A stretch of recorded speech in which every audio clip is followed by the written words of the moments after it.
All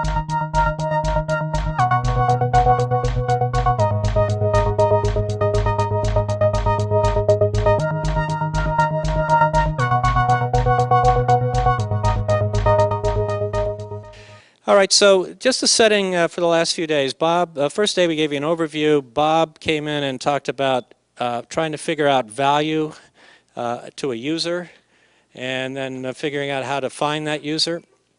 We then moved to business plans, which said, okay, I got a user and I think I can find them. What's my model for taking that and creating some revenue and money out of it?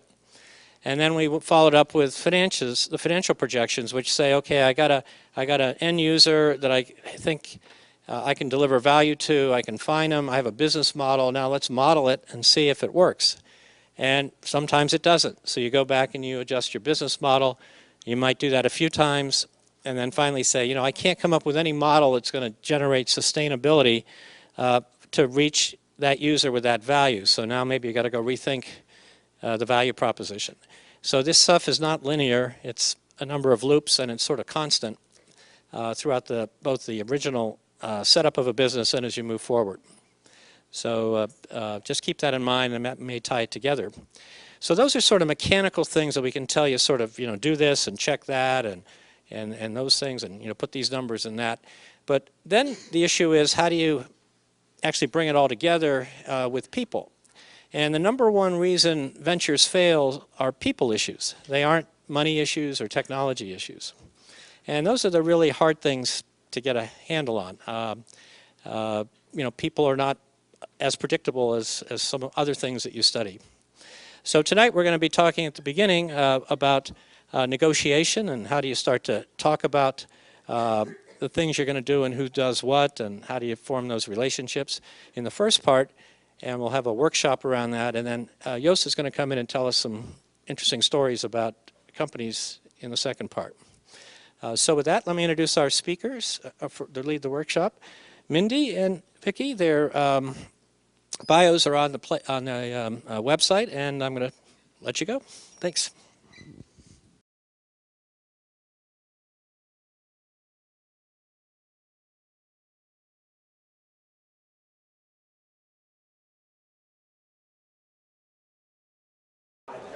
Witness the power of pitching. Notice what's happening. Right? After presenting a compelling idea, all sorts of people know to come up to you to ask more questions. Right? That connection-making, lubricating quality of pitching an idea and having people know where to go. Everybody else has a much harder time figuring out who in this room should they really be talking to. And in many ways, that is the special instance of a general problem. Talent is the ultimate resource. But finding that talent is like finding a needle in a haystack. And yet it's incredibly important. And that's the theme for the second half of tonight's class, is the power of who you end up starting a company with, how you find them, the ways things go right, and most importantly, the way things go wrong and how to avoid it. You heard in the first half of tonight's class session some fantastically useful, sometimes people think seems obvious, these negotiating tips and skills. But as I hope you experienced when you did the role play, it's not necessarily so easy to take something that sounds obvious when told to you and actually put it into practice, right? The art of doing the engagement with others, of negotiating, is something that requires practice and repeated improvement by yourself and by your team and everybody around you.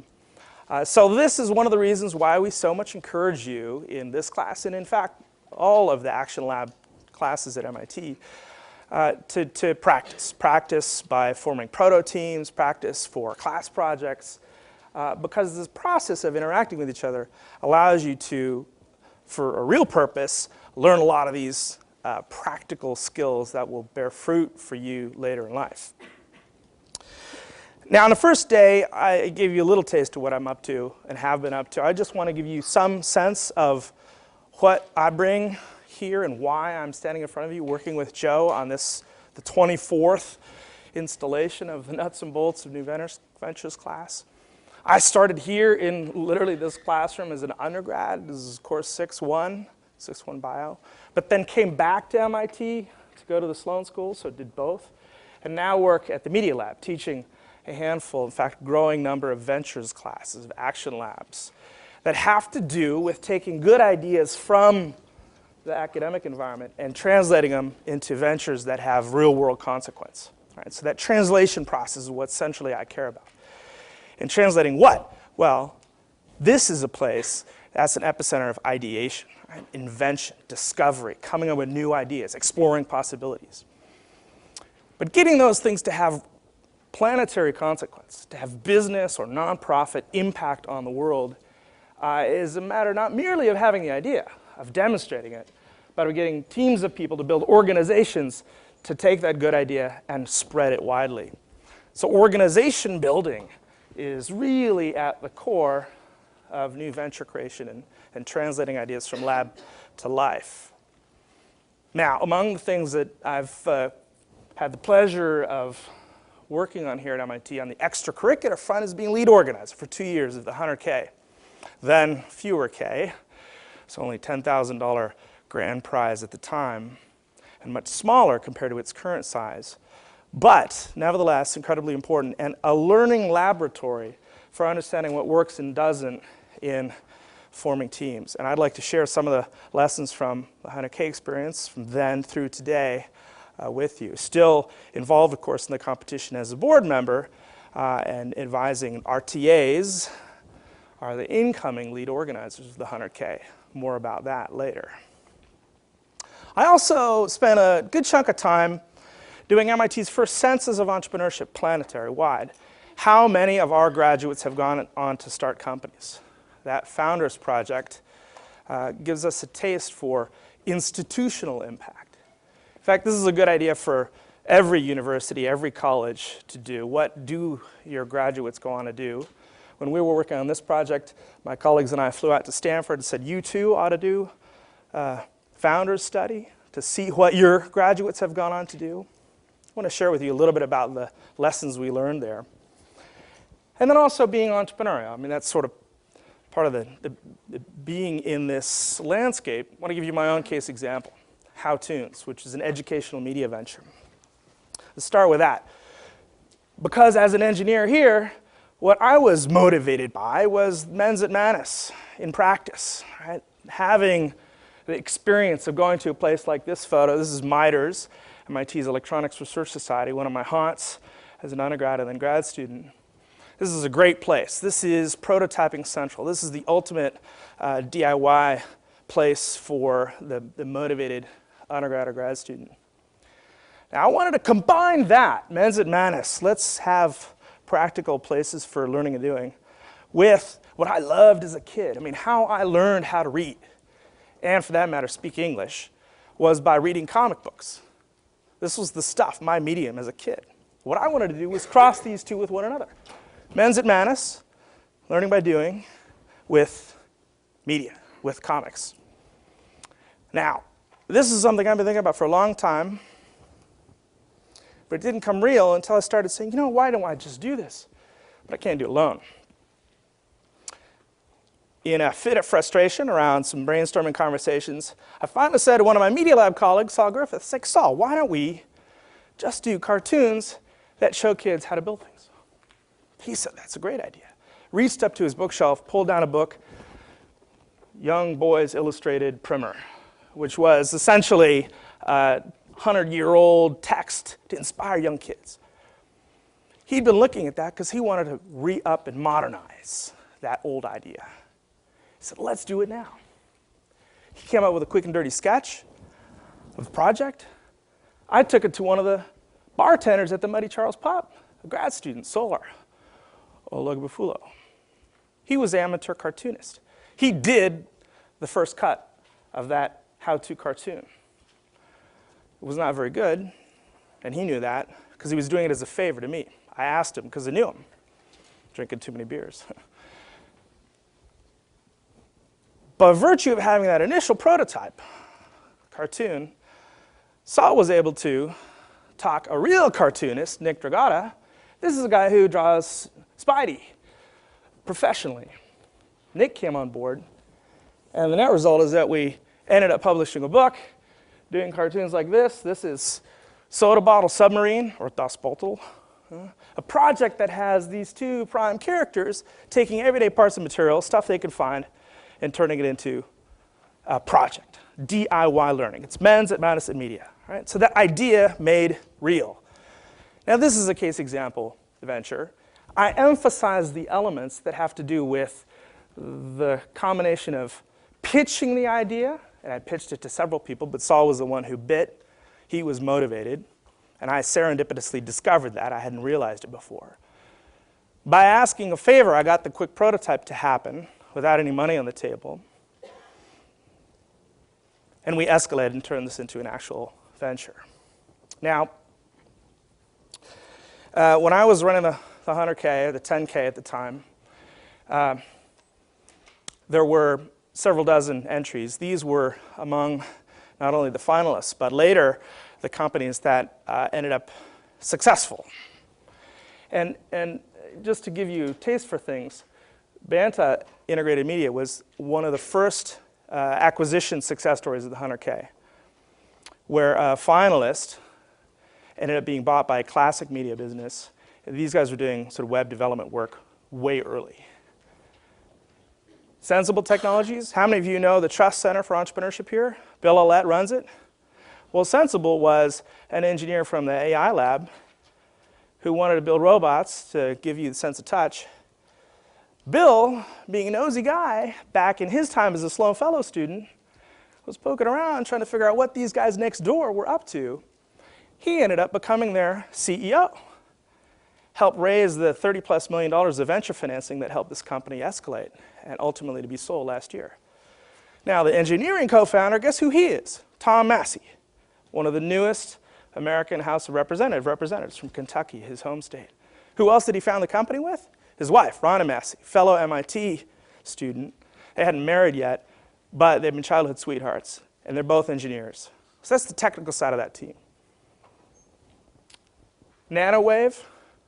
Renee was a Sloan MBA. Her husband, Tetsuo, postdocing in materials. He had come out of the Kodak research empire in Japan, which Kodak was winding down, and thought, wow, there's this nanometrics technology that he knew about. Maybe there's a business opportunity. This is a husband and wife tag team getting this business going. Apply active impulse systems, doctoral students in chemistry, using lasers to understand the properties of surface materials. Cool thing about this as a venture is their professor was supportive of them selling the service of using their technology to big sponsor companies. They incubated this business in the research lab because the doctoral students had a good working relationship with their professor. This business was ultimately sold for tens of millions of dollars to Philips, the big instrumentation manufacturer. Net Genesis, a bunch of fraternity brothers, met each other as undergrads here, Delts. Their first early investor was one of the judges in the 100K who they had developed a good relationship with because of this extracurricular activity. This was, if not the first, it was one of the first 2 or 3 publicly traded companies. First company to go public from 100K. Harmonix, if you played Rock Band or Guitar Hero, these are 2 master students in the media lab. I think a little tired of doing research. They wanted to see machines that help people make music more widely spread. And starting this video game business was their channel for taking this aspiration and making it real. Ultimately, the investor in Harmonix was one of their fraternity brothers. Right? The relationship that they had built extracurricular-wise, just being who they were and doing productive things in the house, made the initial link that allowed them later to raise money. Silicon Spice, a couple engineers out of the CSAIL, ultimately connecting with a Harvard undergrad, Dan Hart. Dan had tried to start Entrepreneurs Club at Harvard, but the dean at the time, Archie Epps, was not too happy with this, threatened to kick him out.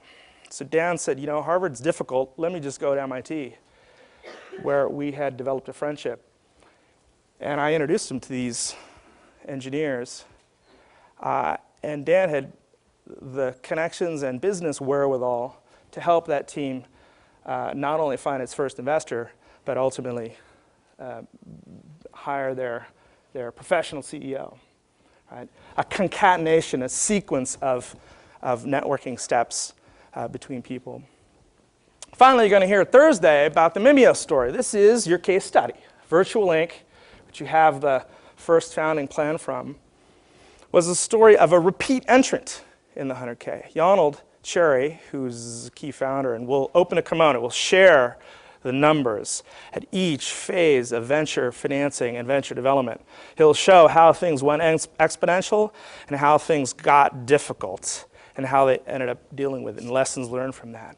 The important thing about it, though, is that when Yonald first entered in my year, it was him alone and with a write-up that looked like he was making a technical proposal for a grant.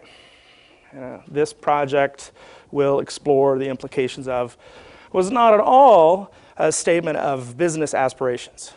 We aspire to serve this market.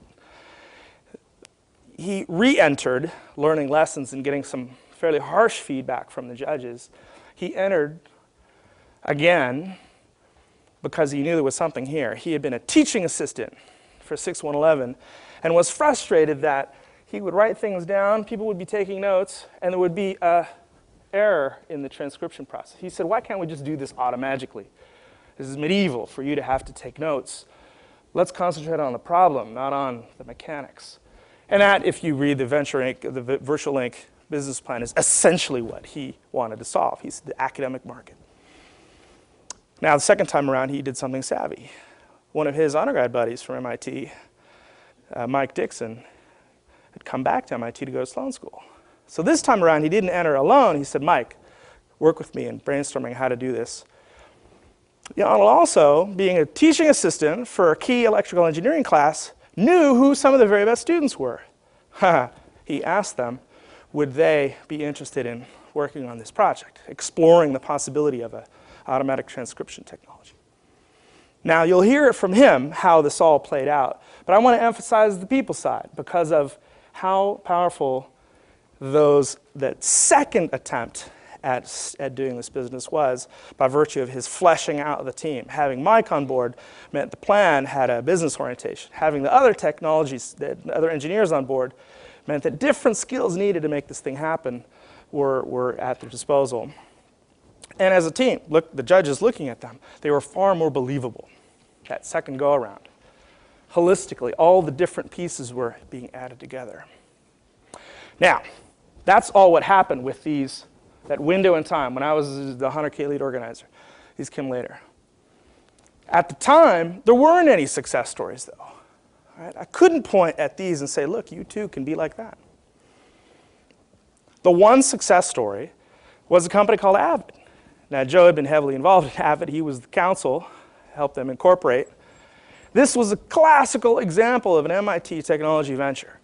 Media Lab researcher doing cinematography work, Hans-Peter Brunmo, teams up with Jonathan Harbour, Sloan MBA student, Sloan master student, who came out of Procter & Gamble. He was a marketing, packaging, branding person. That complementary combination was fantastic. They made the first digital video editing consumer product. Essentially what we think of today is, as an app for your laptop, first digital video editing app. Ultimately, they sold the business to Avid, which is doing that for professionals, founded by yet another MIT alum. And that was the first success. But guess what happened during the competition? Those two and that idea didn't get anywhere. Didn't even make it to the semifinal round. The judges didn't get it. And yet what was important about them is that they were persistent and said, well, maybe we in our first iteration didn't articulate the idea very well, but we're going to just go ahead and prototype this and give it to some people to try out and then show that this is something useful. So they were persistent despite having bad news from at least one quarter of the judges. But look, as a 100K lead organizer, I can't point at a failure of the process, the judges screwed up, and say that's a success. I had no successes. So it was that, combined with the realization that we all, who are, I mean, many of the people in this room are MIT students. I think whatever your university is, you probably don't really have as good an appreciation as you ought to about what your predecessors have gone on to do. Well, certainly here, this is a very future-oriented place. What people have done in the past, this is a bit ignorant about. And yet, what people have gone and done in the past is incredibly important. So I went and talked my way into a job doing this Founders Project, which MIT underwrote, the MIT Enterprise Forum and MIT's Resource Development, the fundraisers. They said, we'd like to know, what have alumni gone on and done? And when we counted, my goal was to get X, Y, and Z. I wanted to know X, 1,000 companies founded by MIT people, employing Y million, and with aggregate annual revenue of how many hundreds of billion, Z 100 billion. What are X, Y, Z? And the net result is 4,000 plus companies employing over 1 million with at least $250 billion worth of aggregate annual revenue. That was a census, the first ever that we've done globally. And this chart down below also gives you an interesting perspective on the growth of entrepreneurial action at this institution. It shows by decade, 1930s, 40s, 50s, 60s, 70s, 80s, how many companies were founded per decade. Notice is roughly a doubling per decade. So we were becoming, on balance, more entrepreneurial, although at that same time MIT is growing as an institution. Now Ed Roberts and Chuck Easley, who's now a professor at Stanford, did a sort of an update. They didn't do a census, they did an extrapolative survey. But they think the numbers are even bigger than what we counted just a decade earlier. The bottom line, though, is that there are a lot of firms, and yet it's the top few that have had the largest consequence. So let me just show you some logos representing a sampling of the most probably widely known MIT alumni-founded companies. We're looking at the birth of at least 2 waves of biotechnology industry. The key players in semiconductors, semiconductor wafer fabrication, scientific instruments, apps for PCs. Gillette, I want to spotlight as an early example that I had no idea. This is co-founded by MIT alum. Because King Gillette was a bottle cap salesman. His passion was he realized that he could talk men into cutting their hair off, and he would make money by selling them the blades to do the cutting. He had that idea. But when he tried to put that into practice by making the business work, he couldn't actually make the blades consistently sharp, and he needed an engineer to solve this problem. And that's where William Emery Nickerson came in. Nickerson's MIT grad, metallurgist. Nickerson solved the problem. Now, Gillette's name is on the business, but the company started as American Safety Razor Company, and those two as co-founders with investment, venture financing from wealthy Bostonians of that time. Now, Gillette's today part of the Procter & Gamble empire, but I mention them because it's an early example of a consumer good innovation that's technology enabled. It is high tech to be able to do what they do with those blades. So you look at that list, or that snapshot, you appreciate that there has been impact in and creation of multiple industries, not merely particular startups. Now, you may ask, how might this manifest itself on campus? And as you walk around here, you know, we're MIT, very numerate, so every building has a number. We don't really always appreciate the names of the stuff we're in. Look at that wall. See the portrait? That's Doc Edgerton, MIT professor, and his wife. This complex is called the EG&G, Edgerton, Germeshausen, and Greer Learning Center. That's because Doc, with his 2 key grad students, Germeshausen and Greer, ended up starting what became one of the biggest defense electronics business, EG&G, and later in life donated the money to make this building possible.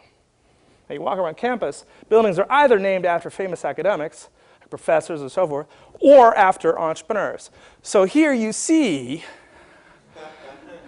the source of the money that enabled the physical structure. Now, I just put this up here because you have to appreciate when you walk around the MIT campus, you see the green building, you really ought to think of it as the Texas Instruments building. Or you go past the Stata Center. Well, who's Stata? Well, that's Ray Stata, co-founder of Analog Devices. And that story is repeated. Across the street, McGovern Institute for Brain Research. That's Pat McGovern, founder of International Data Group. And it goes on. Those of you at Sloan, you know Sloan is one school at MIT with a name behind it. An engineering grad from MIT who ended up merging his roller bearing company into the General Motors empire. He built GM and had an equity stake. Not only did he donate money to MIT, but he's the one who catalyzed the creation of the school. He said, look, running a big company like IBM, like General Motors requires a new kind of business thinking.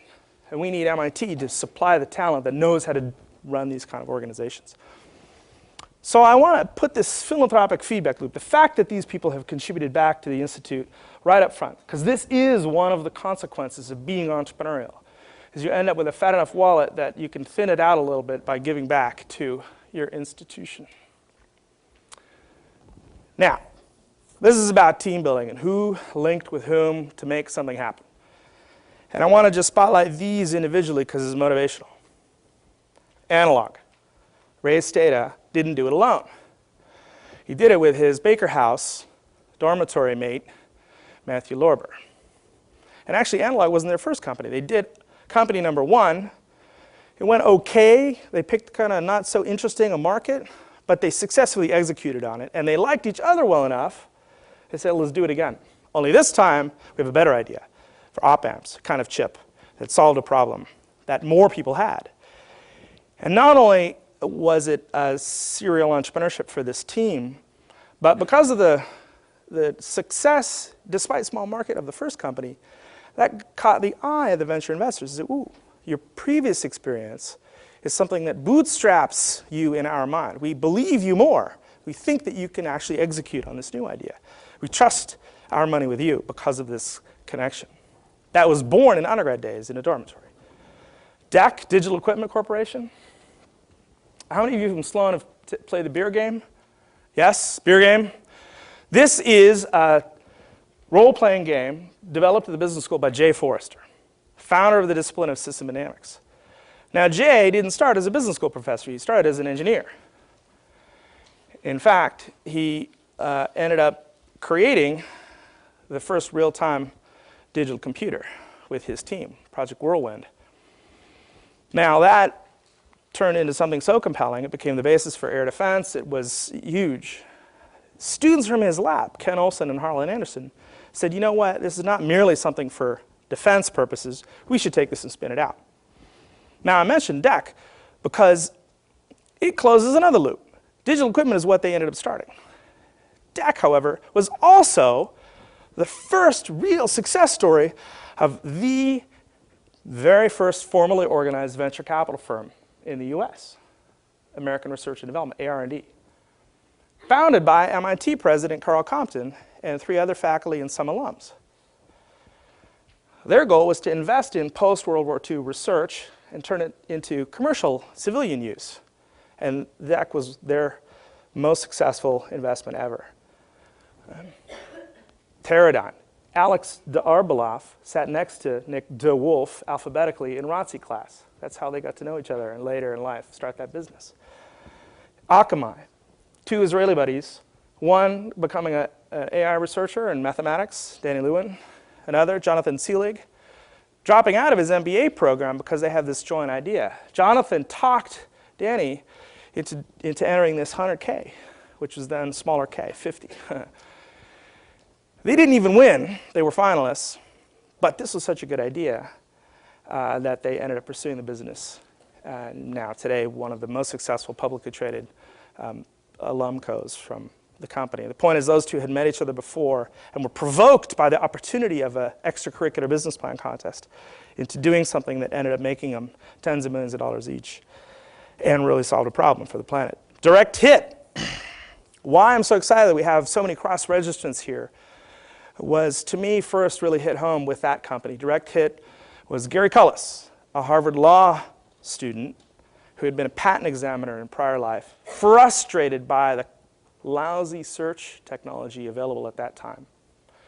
Ends up teaming up with one of the judges in the competition who had to drop out from being a judge. He had previously been a winner of the contest. I said, let's do it again. They created Direct Hit, the search company, and sold it ultimately for several $100 million to Ask Jeeves. Now, Mike Cassidy has done Ventures 2, 3, and 4. The most recent one he sold to Google, so the search story has closure. Silicon Spice, I hinted at earlier, is the case example with the Harvard undergrad connecting. They ultimately sold to Broadcom for $1 billion. This was an idea born as a master's thesis project in the AI lab. Virtual Link, you'll hear about Thursday. Gillette, I mentioned. AT&T is, people don't realize. Alexander Graham Bell was a BU professor of audiology. He had this idea, maybe we could use wires to transmit voice, and maybe that technology could be useful for dealing with the deaf and dealing with other people. But he didn't really know how to make it work. So he went down the street to where MIT's Professor Pickering was in the early days of building up what's now the Department of Electrical Engineering. And Bell got the critical help there to make the Bell telephone system happen. IBM, how many of you have been to Walker Memorial for exams or for beers at the Muddy? I hope, most. Who's Walker? Anybody? Nobody. Well, president of MIT a century ago.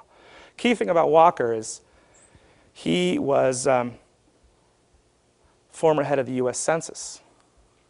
This is one of the first big data projects ever, collecting tens of millions of census returns and counting them and analyzing them to have some sense of the pulse of the country, right? It's mandated by the Constitution that this happens.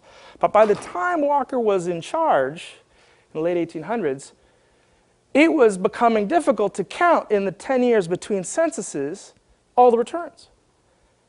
Well, so Walker, when he became president of MIT, he was an economist, he hired one of his old employees at the Census Bureau, Herman Hollerith, to be a mechanical engineering faculty member. And among other things, posed him this problem. He said, you know, if we could count and tabulate all these census returns more effectively, maybe automatically, that would be big. And by the way, I know who would be an anchor customer. Hollerith did it. He's founded later in life a computing and tabulating machine company, which in turn merged with others and acquired others and renamed itself International Business Machines. Dropbox, everybody's heard of, hopefully many of you use. This is actually a very unusual example of team building. Drew Houston was frustrated by not having his USB dongle, or forgetting it, or losing it or something, and decided to solve that problem for his own purposes. But on a West Coast trip, he was talking about thinking of turning this into a company. Got the tip, hey, maybe he should talk to this guy Arash, who's a younger computer science student at MIT, but they didn't know each other when they were here in the beginning. He gets back to the Student Center, they have a brainstorming session. By the end of that hour and a half or so conversation, an amazing thing happened. They essentially got married from an entrepreneurial point of view, so they committed to doing this business. It's incredibly rare that that happens, that you meet somebody and so quickly decide, hey, let's do this venture. And they have. It's been successful. For most of us, it requires more work and more exploration and more engagement with more people to find the key folks who you want to end up starting the company with. One final example, what started as Mach 3 is now called Everyscape. There was a person sitting in the equivalent of that chair who was a doctoral student in CCL, whose thesis was compelling enough that he thought, you know, maybe this is the basis for a startup. On the last day of the class, he ended up connecting with Yonel Cherry, who's our live case study. And Moke O and Yonel Cherry ended up connecting enough. Yonel devised for a little bit and said, this is a good idea, let's do it. and they ended up co-founding this business. Born right here out of the class. These guys did Street View before Google did. It's an interesting case example of the power of both pitching an idea and taking advantage of connection opportunity. And I want to explore that more thoroughly through the rest of our session. Joe gave you the plan pyramid.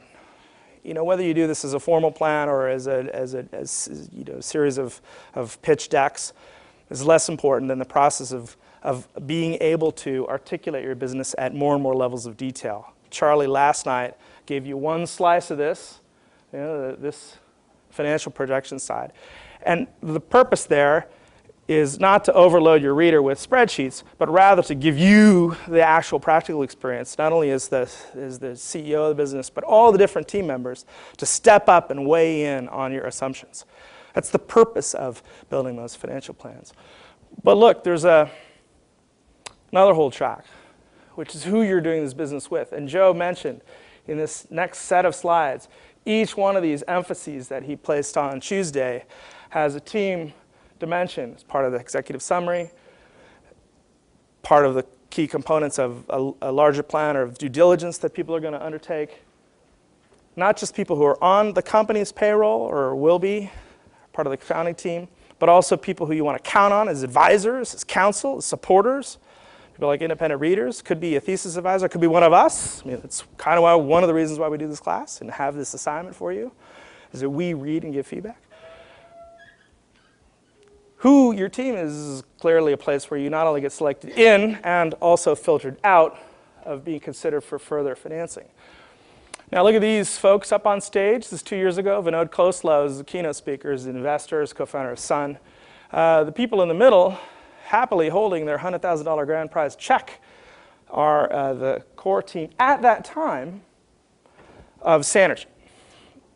A pretty diverse team. The two guys right in the middle, Dave and Ani, both MBA alums now, and the woman on the right, those three ended up being the core founding team when all was said and done. But the rest were key players at various stages of the business. Ella, on the far left, an architect, was crucial to making the initial prototype that allowed them to escalate and raise more money. But she's an entrepreneurial person too, so she went off and did her own venture, which she was really incubating while she was helping with this team's project. Now, the two guys in the middle were in Development Ventures class, but there was a third person with them at the time, Jeff Zira. Jeff decided he didn't want to do this business. He was born over beers at the M.I.T. Those guys were all at the table. They were all participating in the class. But look, the emphasis here is on team change, team dynamics. Not all these people were there at the very beginning. Some came on later. Some dropped off. Some were there transiently.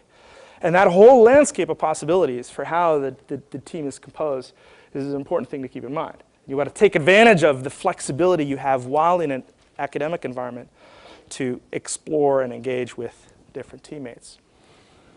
This gives you some sense of some of the range of companies coming out of the 100K.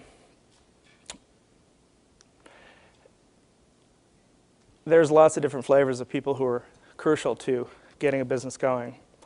And networking sometimes has a dirty word connotation, especially among engineering circles. And yet really all it is the process of getting to know as many people as possible who may be of value to you in your endeavors, and vice versa. You may end up being valuable to them. The process of networking, though, is sometimes fraught with misconceptions, like this notion that you have to be mercenary and try to get something out of people, or that it's a business card exchange exercise and you're measured by the number of cards that you collect at the end of an evening. And those things are just not so. The important thing here is to get to know people and for them to get to know you well enough that you can make suggestions and connections, not only for your own business, but for the others that you know, your classmates and so forth. So let me give you just some, what I think are probably the most useful, essential macro tips for networking. One is to appreciate that, especially in a talent-rich environment, almost everybody you run into is of potential relevance to you, directly or indirectly. that we are only a few degrees of separation from people who are crucial to advancing your idea. And if people are enthusiastic about what you're up to, they may make that critical connection. So it's not just the direct person you're speaking with, it's also the indirect consequences of connecting with people, of pitching your idea, having people know, and encouraging them, inspiring them to make links for you. Now, another failure mode is that people don't want to share their idea. They think, somebody's going to steal it. The fact is, you ought to be able to sum up the essence of your idea in such a way that you're revealing enough to make people interested, but not so much that you're giving away, core secrets. And often sharing enough has less to do with sharing how you solve a problem, and more to do with articulating the problem that's worth solving. So in the last pitch we heard, well, actually not Nesh's pitch, but the pitch for the air vent system, was not a lot of discussion until you started asking about it, about how that gets solved. It was more about saying, here's the problem that we need solving. So figuring out how and practicing the articulation of your idea in such a way that you're comfortable being able to say it to essentially anybody, you don't feel like you're going to have it stolen, is really crucial. And the net goal of networking is really orchestrating serendipity. You want to boost the chance that something good happens. Now let's talk a little bit more about the target-rich environment we're in. Right now at the Institute, there's some 10,000, 11,000 students drawn from the planet, 100 countries, 48 some odd states, 1,000 faculty members. And each of those of you from peer schools in the Boston metro area have an analogous talent pool. These people who are here now are fantastically interesting. Connecting with them while you're here is really in your interest, and yet it tends to be emphasized. The individual working classes is overemphasized. Yet this talent pool is amazing. Now, it's not just the people who are here now, but look, this is an accumulation. There's 100,000 alumni in our database that are accessible to us all. And by the way, those people are on balance friendly to you reaching out to them. You say, look, you're here now, you have this idea, you like their advice. They're more likely than not to respond, or at least to accept a phone call or accept a chat, maybe give you a tip, far more so than the random cold call. So this is an incredibly important pool. We're also in a physical place that's amazing. Now this campus, the yellow triangle, is surrounded by a technology venture zone with several thousand companies within walking distance of campus. Right? This is potential customers. This is potential sources of advice. This is people who are potential employers where you get to learn about an industry sector on their nickel and then start up a company having learned something. This is people who, if you're organizing an extracurricular club, you can easily get to come talk, or you can go on field trip and visit their operations and see what it's like to try to run whatever kind of company that they're onto. And it's low overhead for you. You don't have to go to the suburbs. You don't have to travel around the world to have an interaction with some of the most interesting companies in a variety of sectors. Look here, those red dots are the 100-plus biotech life science companies in the near neighborhood around MIT. We're in a planetary epicenter of biotechnology and more broadly medical devices, medical and health systems. In the metro area, clean tech is amazing. This is one other supercluster. In fact, there's a couple dozen big and small clusters of companies in the near neighborhood of MIT that you're in a position to tap into and learn lessons from. These are potential customers, potential suppliers, potential sources of talent that you recruit out of, people who you can go engage with and learn something about an industry sector if you're not yet familiar. And reinforcing the power of the visiting students from other institutions. Boston metropolitan area is the Athens of America. It is one of the most academically rich places on the planet. If you've got, you can see what's going on here. These colored pieces are the campuses in the Boston metro area mapped on a Boston metro map. Right? This is an amazing concentration of talent in our near neighborhood. If you can connect with people from those, you're more powerful for it. Industry roles, professional roles, are richly represented in the near neighborhood around us. However, these are all organizations that take some connection making to get into. To find your right lawyer, or to find your counsel, or to decide who to reach out to for financing takes time to build the relationship. You need to interview a variety of, let's say, lawyers and law firms in order to decide which one to go work with. And yet, we're in an amazing position that we have this rich pool to tap into. The kind of events that are happening are rich and varied. For those of you who are just getting going at this, to those of us who've had multiple companies on our belts, there's a pool of activities that you ought to avail yourself of. But it doesn't happen unless you carve out the time and go. If you think of MIT as an institution that is largely about discovery and invention, you have to look at the pipeline. What happens after those discoveries and inventions get going? What then is the consequence? And one way of visualizing it is it flows through various phases of organizational development. MIT is organized through these entities to be supportive of people at these various phases.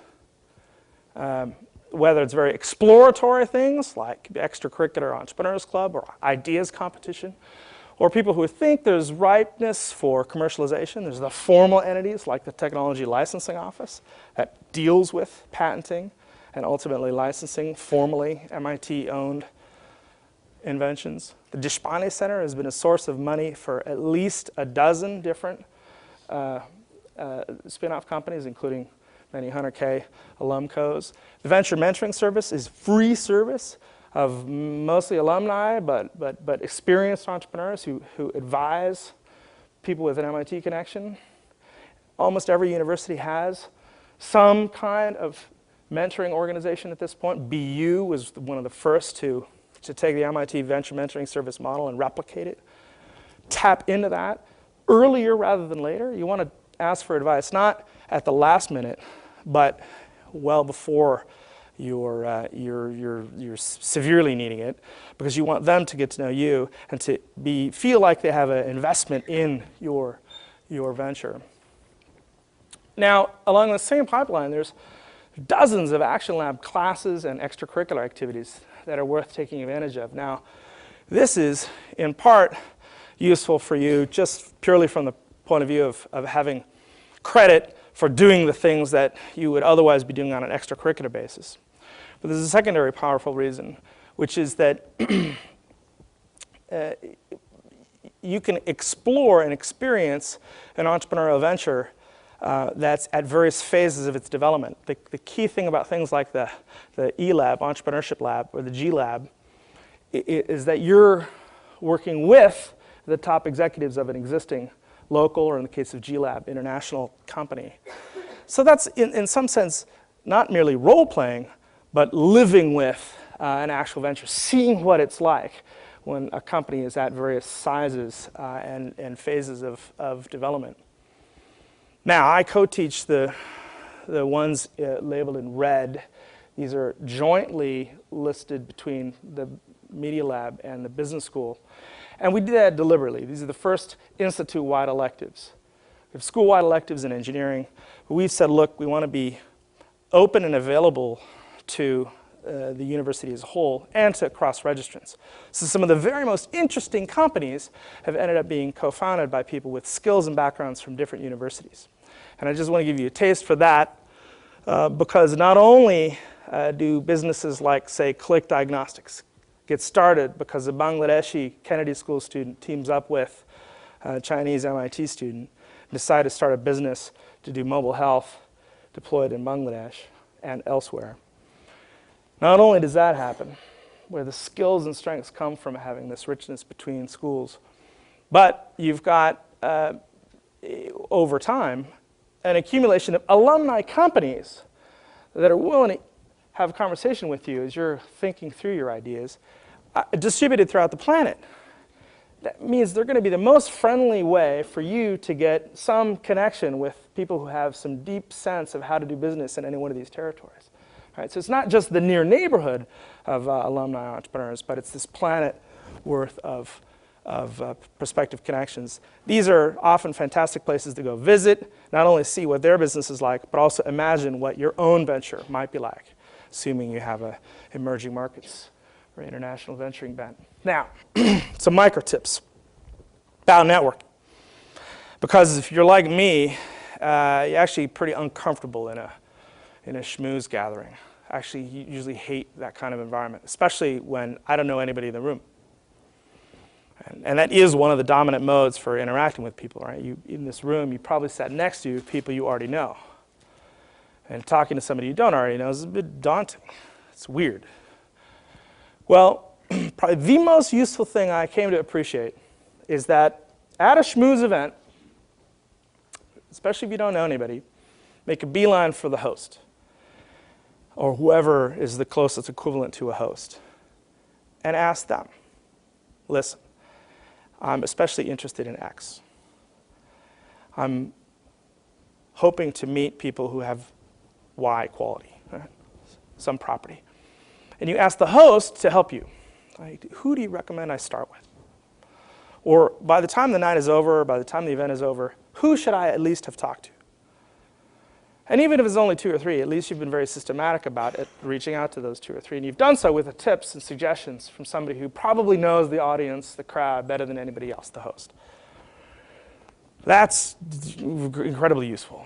And you know, just even settling for one name, if the host is busy, because that's usually the case, just say, who should I go to next? Second good idea is to do it with one of your friends, so somebody you're comfortable with. You go there together.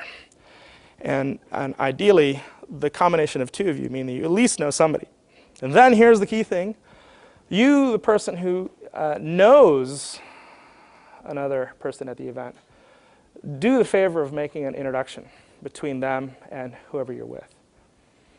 And this works even if you've forgotten the name of the person that you recognize but you don't remember who they are. It's even better if you have a second person there. You say, oh, how are you doing? Good to see you again. You two know each other? Now, 90% of the time, they'll say each other's names. And they're like, oh, yeah, that's who you are. Right? It's simple. And it spares you a bit of the embarrassment of saying, what's your name again? But that's the other thing. With practice, even asking that embarrassing question becomes, just like, look, forgive me. Remind me your name. That little nugget of introduction usefulness is incredibly powerful because it gets you going on a conversation with a new person. And that favoring the people you're talking to by making introductions is actually not only useful from the point of view of boosting your network, but it's good manners. Because you never know when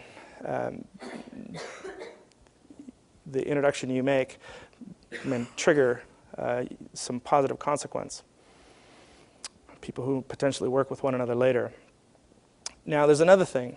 Getting good at introducing people means being able to sum up the essence of why 2 people ought to chat.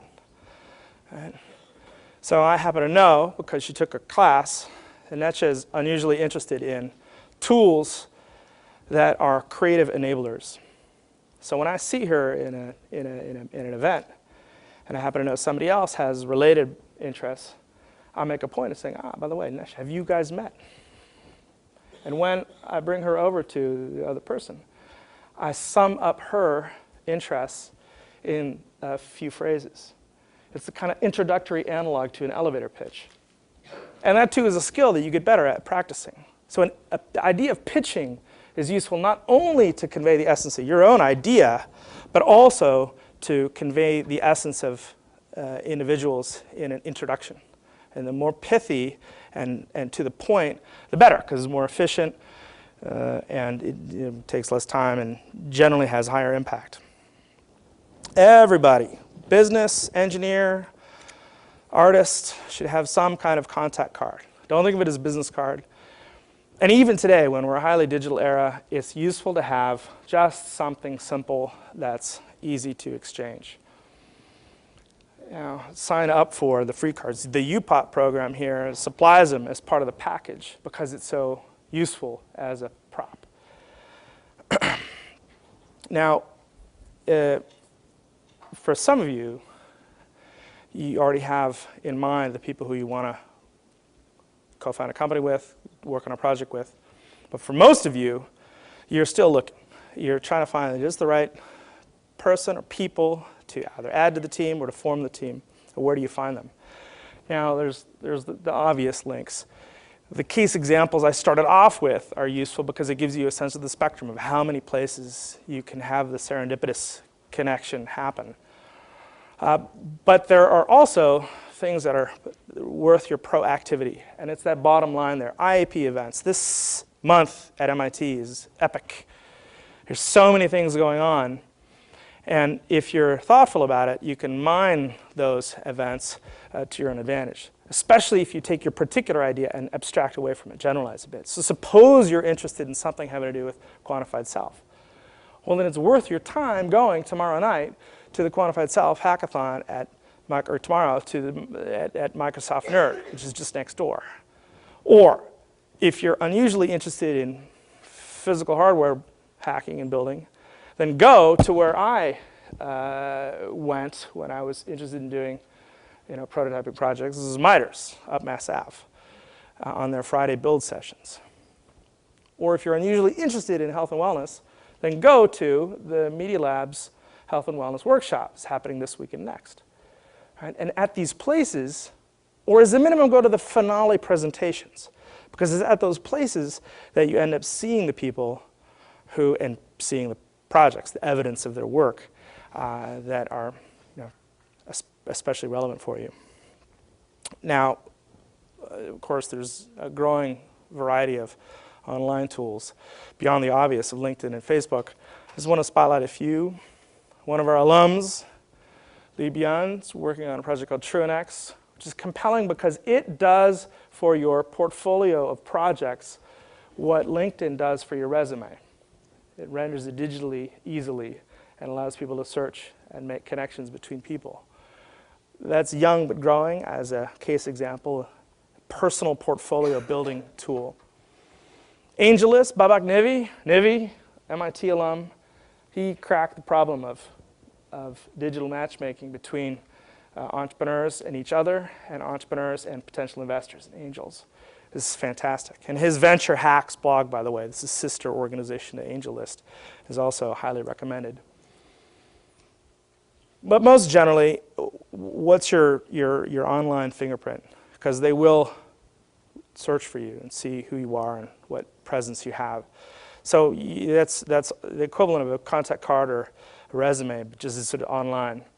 Make sure that's as good as you can make it, and especially if you're, regardless of your background, whether it's business or technical, it's worth having the evidence of your work as visually visible as possible online. Now, people talk about building up corporate boards of advisors.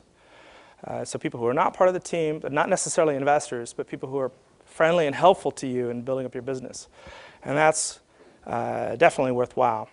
Advisor relationships, however, take time to build up. It's a rare thing for you to, at the last minute, say, hey, will you help be my advisor? And for them to say yes without having a gestation period, having a time to get to know you and become valuable to you. So one of the things that I highly recommend is creating what amounts to a personal board of advisors. Right? Not only thinking of it from the company point of view, but thinking of it for you. Think of yourself as an entrepreneurial activity and entity. Who advises you? Who, when you have troubles or difficulties or have a roadblock or need a recommendation, who do you go to? And as I hope you've figured out from getting people to write recommendation letters, a great letter comes from having a relationship that's been built up over time. The longer a person knows you, the better they can write an authentic letter. Right? Last minute requests, from people who they don't really know lead to a tepid letter. Now that has analogs in all domains. And this is why getting to know people and find those who you can count on for advice earlier is really crucial. And this is not a matter of walking up to somebody and saying, hey, will you be my advisor? It's reinforcing the relationships that are working, right? And this could be former faculty members. This could be from that vast alumni pool that you begin tapping into.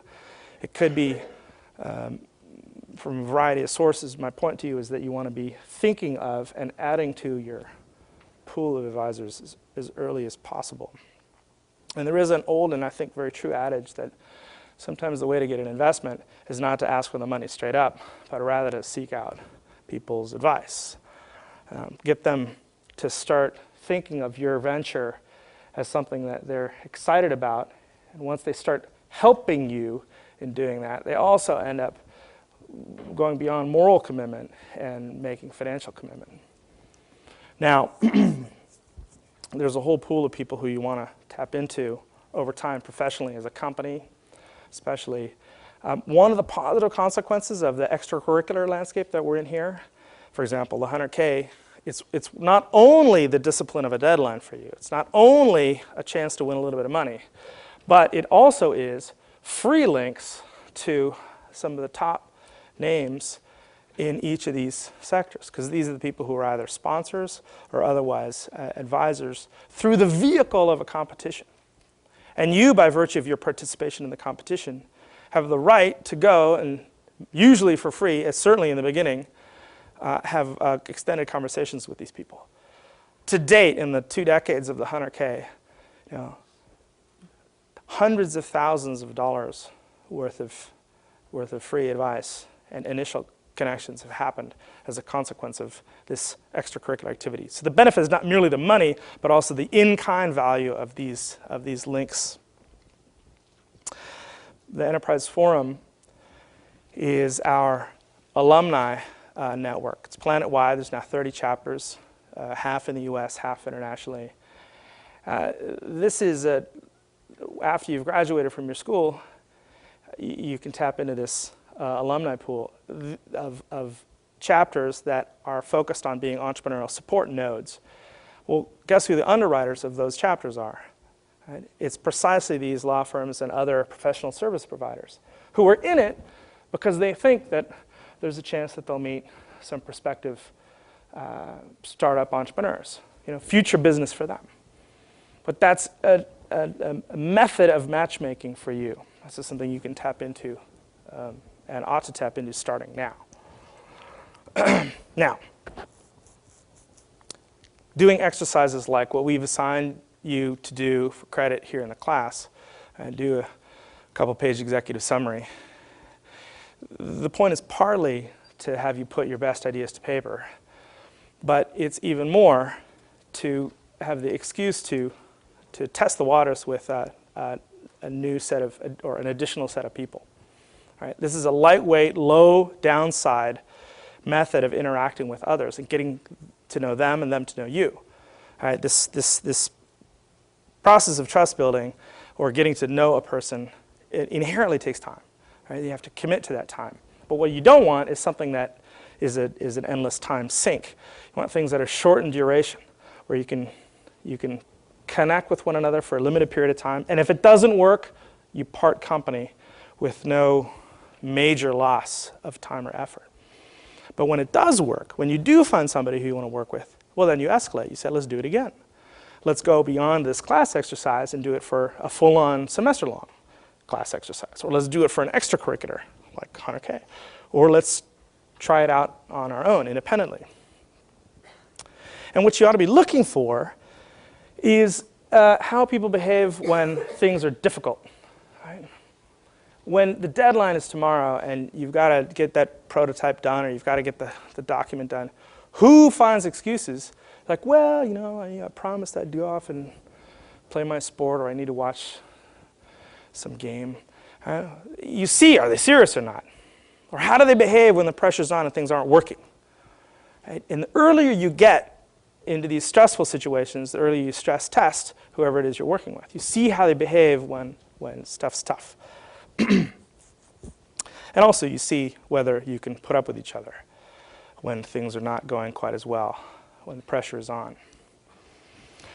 Now, this, I hope, is obvious on the face of it, as I also hope you discovered from the negotiations exercise.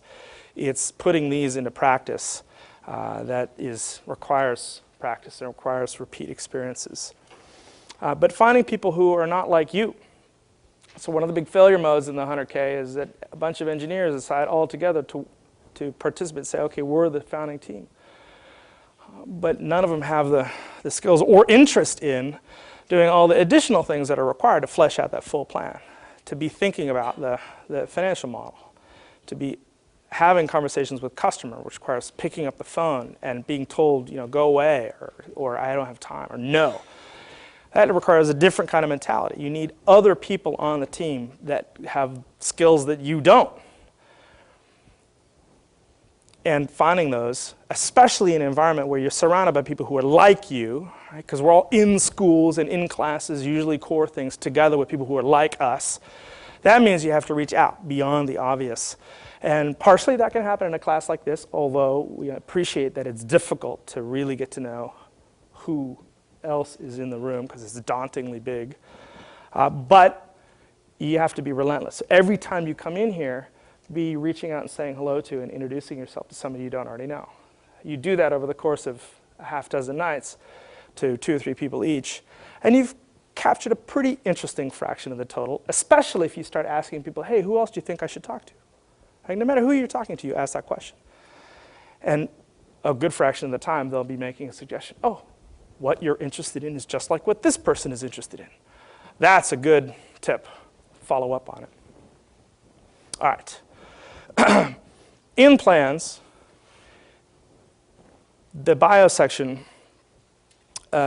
should really emphasize not just the laundry list of things that are, good background about a person, but rather what makes this person unusually right for pursuing this particular idea. Right, so you want to craft and edit the bio to articulate what makes a person unusually believable. Right, so for instance, I was pretty blunt. I said, what do you bring to the table, Mr. Ventilation Man? And you came right back and said, well, this is my wheelhouse. I've been doing this for, I'm wireless, slow power communications guy. The person who I'm trying to recruit has a complementary skill set I don't have. But boy, you became even more attractive when you said, here's what I'm bringing to the table. It's something substantive. Right? When Jonathan Harbour had a conversation with the Media Lab's Hans-Peter Brummo, Jonathan was a business guy, had experience at Procter & Gamble. What appealed to Hans-Peter was the fact that Jonathan knew how to reach mass consumers and to appeal to them, to figure out branding, packaging. And he'd brought several years of experience to the table doing that. That's what attracted the Media Lab person, Hans-Peter, to creating that digital video editing product. All right. Now, especially crucial here is the usefulness of advisors in fleshing out the quality of a team.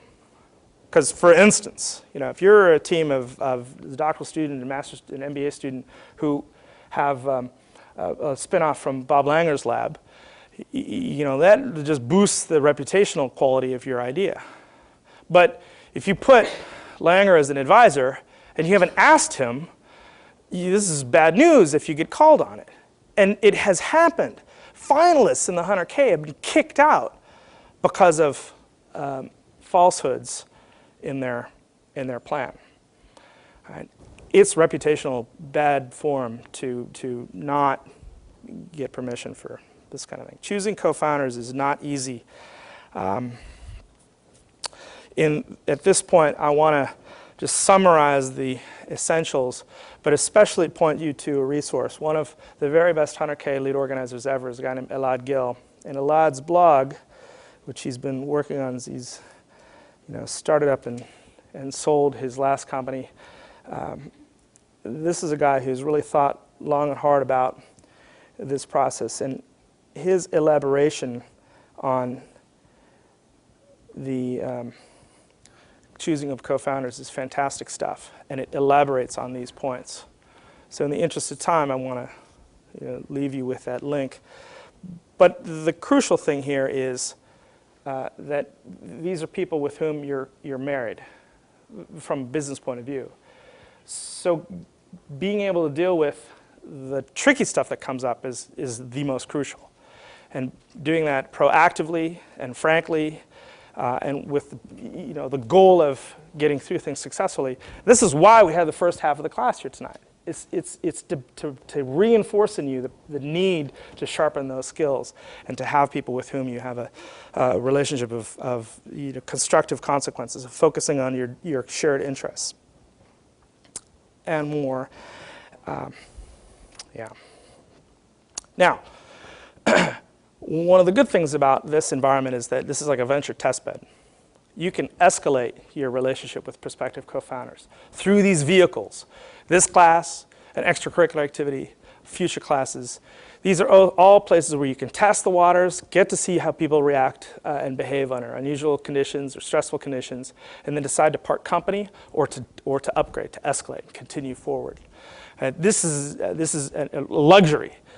When you're out in industry, you have less of this freedom to do this kind of exploration in a relatively structured fashion. Furthermore, it's worth your time, in the beginning saying, look, let's agree to work with each other for now, but if we need to, let's part company. So you agree on your basic terms of engagement. Having that conversation earlier doesn't mean you have to agree on how to split the stock. That comes later.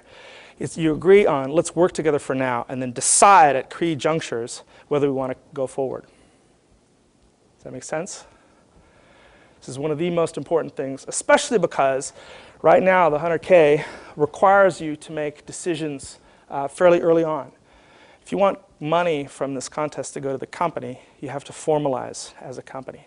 That means taking decisions about who owns what. And for some of you, it may be premature.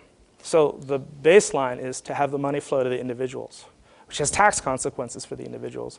But the point is you're not making a premature commitment. You want to really think long and hard about when you take formal, legal, and difficult to reverse decisions. And Joe will speak more about this kind of thing with the legal issues night. The decisions you're making, most importantly, who you co-found the company with, are probably the most important influences on the culture of the organization that you're going to end up growing over time. Furthermore, with your co-founders, you have to be thinking, what are we aspiring to do? Are we happy with this being a lifestyle business as a consulting practice for just a bunch of us? Or do we aim to grow this business, to raise outside funding? That's not a requirement by any means, but if you have disagreements about that, then you have the basis for core disputes. And those are often quite painful. So having agreement on your expectations for the future of the company, and on thinking about what kind of a company do you want to build? What is the culture of that organization? What are the norms? How late do people work? How do people signal their commitment and interest in the company? What do you all do together? What are the things that you do ritually, like beer bashes every Friday afternoon, or whatever it is? Those are things that you set the tone for quite early on. Now, there's lots of ways things can go wrong. And what I want to conclude on is just some case examples of real things that have happened, just to give you a sense of, look, the reason all this stuff is important is avoid this. Med device company, huge frustration. Amazing medical device technology where the person with the idea was unwilling to grow the team. He had this idea, he didn't want to let anything go, wanted to own it all. So a good idea that was a winner in the 100K stalled, went nowhere. Office goods. This is a company that wisely fired one of the underperforming teammates during the competition. This is a difficult, emotionally charged move. And if they hadn't done it, that person's presence and relative underperformance or non-performance would have festered and demoralized the team. So it was a good move to take early, but it was an emotionally difficult one. Softbotics, 3 co-founders had won the 100K. And yet at the very last minute, in conversations with the venture capitalists, one of the co-founders decided to surprise his 2 other co-founders Like, you know, I'm not sure I really want to take this money. This is an amazing thing to have happen. So it just tells you, even with people with whom you've had years of working experience, things can still go wrong. Now, in that particular case, they ended up negotiating, but it was a bad surprise. It was a trust breaker. They're friends, but they're no longer deeply connected in the way they were. All right, this almost ruined the relationship. Chipco. This is something that having an understanding about that you're collaborating for the purpose of the class or the competition, but not beyond. You have to take a subsequent decision to do that. This is where that went really wrong. Because a woman from a business school up the river was working with an MIT bunch of engineers, and she thought that her help meant that she should own a stake in the company. And to reinforce that, she timed a lawsuit at a very sensitive point in the company's fundraising path. Right? You know, there's something fundamentally difficult about avoiding, you know, really malicious people's behavior. But in this particular case, they could have had a far cleaner separation or far cleaner agreement on how to work with people transiently. They understood that she was only there to help for this academic exercise, but she thought it meant a stake in the venture. They hadn't spelled it out and put it in writing. In SoftPix, it's very difficult that a co-founding CEO was kicked out by the co-founder and the venture investors. It was probably the right thing at the time, but it is one of the negative consequences that can happen if things change, if circumstances are difficult. Let's pick the last one because it's important vis-a-vis the 100K. The reason that legal clause is in there now, that people have to formally incorporate in order to get the money to flow to a company, is because of a team dispute, where one of the three people in a particular venture thought that because they'd helped win the money, even though they weren't going to be part of the company, they should get a third of the prize fund. And they had informally agreed that the money would go to the company, but he changed his mind later. So now, because of this painful exercise of resolving this and doing a dispute resolution, the lawyers have stepped in and said, you need to spell this all out earlier. And that's because they hadn't put in writing, or at least had a deep conversation about how to agree to disagree. So I've gone into more detail in the next few slides about, you know, dealing with a variety of ways things can go wrong. I want to conclude, though, with not these things, but rather about what I urge you to do going forward. The reason we've been nudging you to, and those slides, so the slides we just skipped over online, you'll see those. The reason we've been nudging you to pitch is because it's fantastically useful, not only for the purpose of finding teammates, but also from the point of view of getting customer feedback, of having people act on your behalf. They're not even teammates, but they like what you're up to, so they're much more willing, because they've heard you tell them what you're doing, they're much more willing to make the connections, make the introductions that you need in order to make your business successful. And I know also some of you feel like to get a 1-minute elevator pitch, you have to memorize your venture summary pitch. And maybe in the beginning it's true, especially if you haven't had practice doing this. But it is also true that with the repeated summarizing of the essence of what you're up to, you get so fast on fluid at doing it that it becomes almost second nature. And you get better at the process of summarizing and elevator pitching. So practicing is fantastically important. Also, for many of you, you don't yet know the particulars of what your venture is. You have exploratory ideas, but you're not yet certain. Well, in that case, it's wise to either generalize a bit and say, look, I have a particular venture idea, but really I'm interested in the broad possibilities in a space. One way to achieve that is to band together with others who are exploring aspects and elements of an opportunity space. Band together in an interest group. So for instance, last semester, several of the emergent venture teams doing technology and fashion have banded together into a fashion interest group. A bunch of us at the Media Lab that have an unusual interest in kids are part of the Department of Play, which is really an interest group around exploring, learning by doing, the kinds of things that Nesha is interested in. There are more. You could take your thesis and not have it be the particular venture, but rather be an exploration of a possibility space. So one of our alums, she wanted to start an airline in West Africa, where she's from. But for her thesis, she said, let me look at emerging market airlines. Right? So it was a generalization of the particular venture idea. And that's a very useful thing to do because it's far easier for you to pitch this is sort of general interest area in the beginning than it is to pitch your particular venture idea, especially when it's still half-baked. We are almost entirely in this class talking about the business dimensions of a venture, and yet almost everything fundamentally hinges on some product or service. So having prototypes or mock-ups or having a escalating development of some actual thing that you can show off as fantastically important is probably the most critical thing to be doing. And to running that by people, that is to say, doing what Bob Jones said on day one, talking to the folks who you think are going to want whatever it is you're doing. Even when it's a completely half-baked, all you have is wireframes of your app, or all you have is when Jeff Hawkins started Palm, right? First of the handheld computers that really went exponential. He had a wooden carved out block that he fit into his shirt pocket. That was the prop that he said, would you use something like this? If that's all you have, that's a good start. Do that. And then finally, I want to just hammer home how important it is for us to be in this larger endeavor together.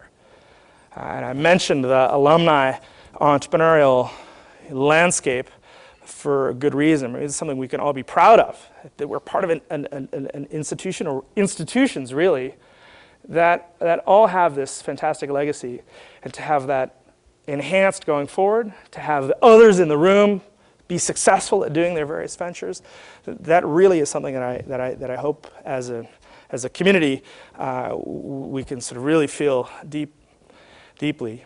Helping each other succeed is a two-way street, but that maximizes the chances that we really have some worldwide impact with the kind of venture ideas that we're incubating. So being supportive of each other, making connections for each other, I think bears fruit. It's like karma capital. Right? It's an accumulator that I hope you all maximize. So with that, we're done. Any questions?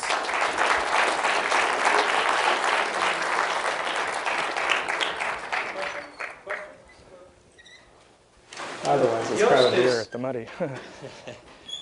Joost really has been an amazing glue, both the connector and glue around MIT for a number of years.